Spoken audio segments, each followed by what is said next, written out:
স্বাগত দীপ্ত বাণিজ্য সংবাদে, সাথে আছি আমি ইশরাত সুমা।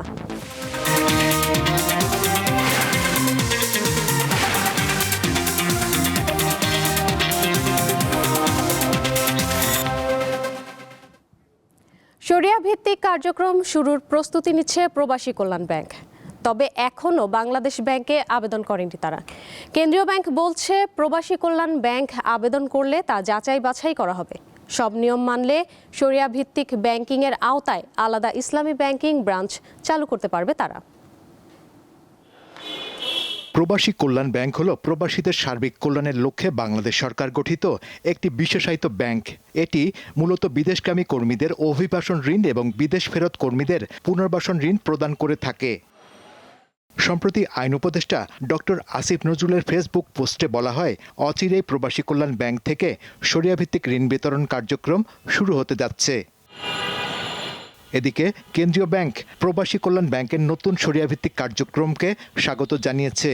তারা বলছে, দেশের শরিয়াভিত্তিক এই ব্যাংকিংয়ের ভালো চাহিদা রয়েছে। ইসলামী ব্যাংকের চাহিদা আছে, প্রবাসী কল্যাণ ব্যাংক এটা এই মার্কেট থেকে তাদের কাঙ্ক্ষিত ব্যবসাটা কিভাবে কেড়ে নিবে, এইটা তাদের দক্ষতার উপর নির্ভর করে।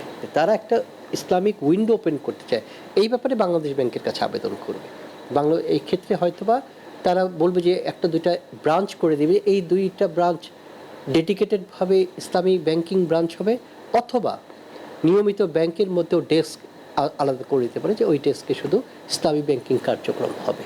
কেন্দ্রীয় ব্যাংকের মুখপাত্র জানান, প্রবাসী কল্যাণ ব্যাংকের পক্ষ থেকে সব নিয়ম মেনে আবেদন করলে যাচাই বাছাই করে অনুমোদন দেয়া হবে। প্রবাসী কল্যাণ ব্যাংক এখন আর তফসিলি ব্যাংক এখন, অতএব তারা যদি তাদের বিজনেস স্ট্র্যাটেজিতে চায় যে তাদের একটা ইসলামী ব্যাংকিং উইন্ডো থাকবে, সেই সুযোগ তো তাদের রয়ে গেছে। এই জন্য বাংলাদেশ ব্যাংকের কাছে যে নিয়ম মেনে তাদেরকে অ্যাপ্রোচ করার কথা, সেভাবে আবেদন করবে, বাংলাদেশ ব্যাংক সেটা খতিয়ে দেখে তাদেরকে সিদ্ধান্ত দিবে। এদিকে প্রবাসী কল্যাণ ব্যাংক শরিয়াভিত্তিক ঋণ কার্যক্রম চালুর জন্য সব ধরনের প্রস্তুতি নিচ্ছে বলে জানান ব্যাংকের ব্যবস্থাপনা পরিচালক চানুগোপাল ঘোষ। তবে পুরো প্রস্তুতি শেষ হওয়ার আগে ক্যামেরায় কথা বলতে চাননি তিনি। শাহরিয়ার ইমন, দীপ্ত সংবাদ, ঢাকা। দিনাজপুরের পার্বতীপুরে কয়লা ভিত্তিক বড়পুকুরিয়া তাপ বিদ্যুৎ কেন্দ্রের সব ইউনিটের বিদ্যুৎ উৎপাদন বন্ধ হয়ে গেছে। যান্ত্রিক ত্রুটির কারণে 525 মেগাওয়াট ক্ষমতা সম্পন্ন এই কেন্দ্র থেকে জাতীয় গ্রিডে বিদ্যুৎ সরবরাহ পুরোপুরি স্থগিত রয়েছে।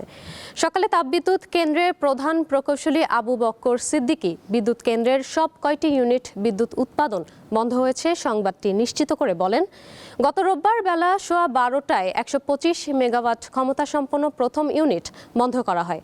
এর আগে 275 মেগাওয়াটের তৃতীয় ইউনিট গত বছরের 1 নভেম্বর এবং 125 মেগাওয়াটের দ্বিতীয় ইউনিট 2020 সালের নভেম্বর থেকে বন্ধ রয়েছে।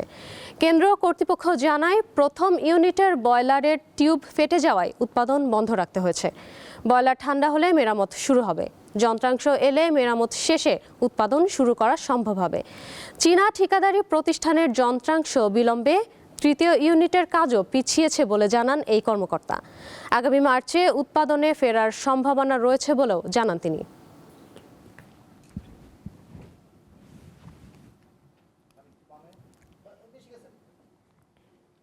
এ বিষয়ে আরও জানাতে দিনাজপুর থেকে যুক্ত আছেন সহকর্মী সুলতান মাহমুদ।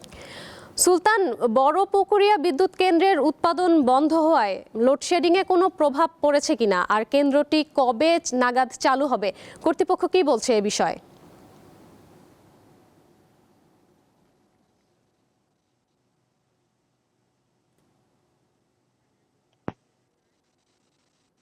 এর 525 মেগাওয়াট সম্পন্ন তিনটি ইউনিট রয়েছে। সেই ইউনিটের যে বিদ্যুৎ গতকালকে থেকেই সম্পূর্ণ বন্ধ হওয়ার কারণে দিনাজপুর সহ আশেপাশের যে হালকা কিছু প্রভাব পড়েছে। আমরা দেখেছি যে বিশেষ করে গ্রাম অঞ্চলে বিদ্যুতের একটু লোডশেডিং দেখা দিচ্ছে। পাশাপাশি যেহেতু আপনি এটাও জানেন যে যেহেতু এখন শীতকাল চলছে এবং বিদ্যুতের কর্তৃপক্ষ অর্থাৎ দিনাজপুরের যে নেসকো কেন্দ্র দুটি রয়েছে, আমি এনাদের যে নির্বাহীর সাথে কথা বলেছিলাম, তিনি আমাদেরকে জানিয়েছেন এরা কিন্তু যেহেতু জাতীয় গ্রিডে এই বিদ্যুৎটি সংযুক্ত হচ্ছে, সেই সংযুক্ত হওয়ার কারণে সারা দেশে যদি বিদ্যুতের ঘাটতি হয় সেই প্রভাবটি কিন্তু এখানে পড়বে। তবে তেনারা বলছেন যেহেতু শীতকালে বিদ্যুতের মোটামুটি চাহিদা একটু কম থাকে, যেহেতু ইরিগেশন এখনো শুরু হয়নি, সব মিলেই বিদ্যুতের তারা বলছেন যে অল্প কিছু ঘাটতি থাকলেও কিন্তু তেমন প্রভাব পড়েনি বলে তারা জানিয়েছেন। এদিকে তাপবিদ্যুৎ কেন্দ্রের প্রধান নির্বাহী আবু বকর সিদ্দিকের সাথে আমার কথা হয়েছে। তিনি বলেছেন যে যেহেতু এখানে প্রথম ইউনিটটি যেটি রয়েছে মেগাওয়াট ইউনিটটি রয়েছে, এই ইউনিটটি আগামী সপ্তাহ থেকে কার্যক্রম শুরু হবে বলে তিনি আমাদেরকে জানিয়েছেন এবং তৃতীয় যে ইউনিটটি রয়েছেন অর্থাৎ 275 মেগাওয়াট সম্পন্ন ইউনিটটি সেটি আগামী মার্চ মাস থেকে এটি পুরোপুরি উৎপাদনে আসবে বলে তিনি আমাদেরকে জানিয়েছেন এবং দ্বিতীয় ইউনিটটির কথা যেটি বলেছেন তিনি হলেন সেটি হচ্ছে 125 মেগাওয়াট সম্পন্ন ইউনিট, সেটি আগামী বছর নাগাদ চালু হতে পারে বলে তিনি আমাকে এটি জানিয়েছেন। তো এটি ছিল আমার কাছে দিনাজপুরের তাপবিদ্যুৎ কেন্দ্রের সর্বশেষ সংবাদ। সোমা। সুলতান, আপনাকে ধন্যবাদ। সুতা আমদানির স্বাভাবিক চিত্রকে নেতিবাচকভাবে উপস্থাপন করে পোশাক খাতকে ঝুঁকিতে ফেলা হচ্ছে, যা এই খাতের জন্য উদ্বেগজনক সংকেত বলে জানায় বিজিএমইএ। সকালে রাজধানীর একটি হোটেলে বিজিএমইএ ও বিকেএমইএ এর যৌথ সংবাদ সম্মেলনে এ কথা বলেন সংগঠন দুটি নেতারা। 2024 সালের 1 ফেব্রুয়ারি থেকে ইনসেন্টিভ নগদ সহায়তা দেশীয় সুতা ব্যবহারের বিপরীতে বা অন্যান্য যে ইনসেন্টিভগুলি ছিল এগুলি সবগুলি বন্ধ করে দেওয়া হয়েছিল। পরবর্তীতে আপনার নিশ্চয় মনে আছে ওখানে কতগুলো এইচএস কোড দিয়ে বলেছিল এই এইচএস কোডের বিপরীতে কোনো ইনসেন্টিভ পাবে না। তো যার কারণে আপনি যদি দেখেন এরপরে পরবর্তীতে ওনারা সামান্য একটু রেখেছেন, সেটা হলো 1.2। সেই 1.2 পেয়ে আমরা কোনোভাবেই এই যে সুতার দামের যে পার্থক্য এটাকে কাভারেজ দিতে পারিনি। নগদহীন আর্থিক ব্যবস্থার প্রসারে বাংলাদেশ ব্যাংকের উদ্যোগে এবং United commercial bank PLC lead bank হিসেবে কুষ্টিয়ায় দিনব্যাপী ক্যাশলেস বাংলাদেশ উদ্যোগ শীর্ষক নানা কর্মসূচি পালন করেছে। কুষ্টিয়া শিল্পকলা একাডেমি মিলনায়তনে রোববার আয়োজিত এ অনুষ্ঠানে প্রধান অতিথি হিসেবে উপস্থিত ছিলেন বাংলাদেশ ব্যাংক রাজশাহী অফিসের নির্বাহী পরিচালক আমজাদ হোসেন খান, বাংলাদেশ ব্যাংক প্রধান কার্যালয়ের পেমেন্ট সিস্টেমস ডিপার্টমেন্ট 1-এর পরিচালক আনম মইনুল কবিরের সভাপতিত্বে সেমিনারে অতিথি হিসেবে উপস্থিত ছিলেন বাংলাদেশ ব্যাংক প্রধান কার্যালয়ের নির্বাহী পরিচালক ও মুখপাত্র আরিফ হোসেন খান, ইউসিবির ব্যবস্থাপনা পরিচালক ও সিইও মামদুদুর রশিদ। দিনব্যাপী কর্মসূচির সূচনা হয় শিল্পকলা একাডেমি প্রাঙ্গণে বেলুন ও ফেস্টুন উড়িয়ে এবং জনসচেতনতামূলক র্যালির মাধ্যমে। এরপর অনুষ্ঠিত হয় ক্যাশলেস বাংলাদেশ উদ্যোগ বিষয়ক বিশেষ সেমিনার। পরে অংশগ্রহণকারী বিভিন্ন ব্যাংকের বুথে বাংলা কিউআর কোডের মাধ্যমে ডিজিটাল পেমেন্ট পদ্ধতি সম্পর্কে ব্যবহারিক ধারণা দেওয়া হয়। মার্কেন্টাইল ব্যাংকের বার্ষিক ব্যবসায়িক সম্মেলন অনুষ্ঠিত হয়েছে। সম্প্রতি রাজধানীর একটি হোটেলে আয়োজিত এ সম্মেলনে প্রধান অতিথি ছিলেন ব্যাংকের পরিচালনা পর্ষদের চেয়ারম্যান আনোয়ারুল হক এবং সভাপতিত্ব করেন ব্যবস্থাপনা পরিচালক মতিউল হাসান। দায়বদ্ধতা, গুণগত মান ও উদ্ভাবনে গড়া প্রবৃদ্ধির নতুন দিগন্ত এই প্রতিপাদ্যে আয়োজিত সম্মেলনে ব্যাংকের 153টি শাখার প্রধান, 48টি উপশাখার ইনচার্জ, উপব্যবস্থাপনা পরিচালক বৃন্দ, বিভাগীয় প্রধানগণ ও ঊর্ধ্বতন নির্বাহীরা এতে অংশ নেন।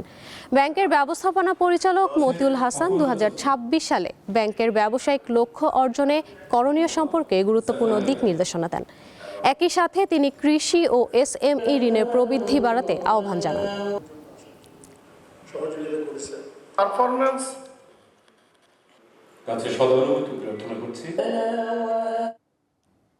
প্রাচীনকাল থেকেই নানা গুণের জন্য বিখ্যাত সরিষা।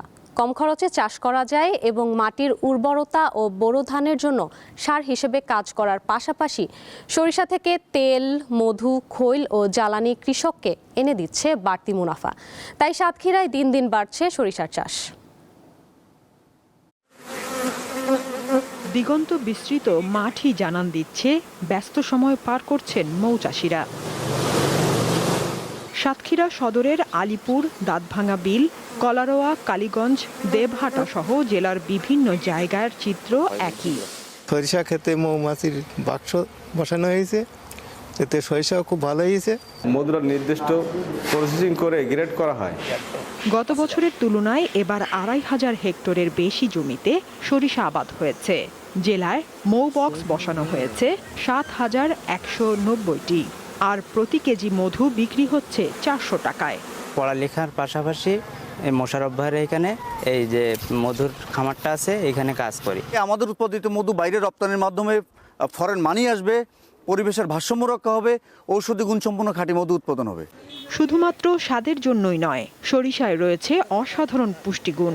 সরিষা বীজ থেকে শুরু করে তেল পর্যন্ত প্রতিটি জিনিসই বিভিন্ন ধরনের রান্নায় ব্যবহার করা হয়। ডিসেম্বরের প্রথম সপ্তাহ থেকে শুরু করে ফেব্রুয়ারির প্রথম সপ্তাহ পর্যন্ত এই মধুটা আমরা সংগ্রহ করে থাকি।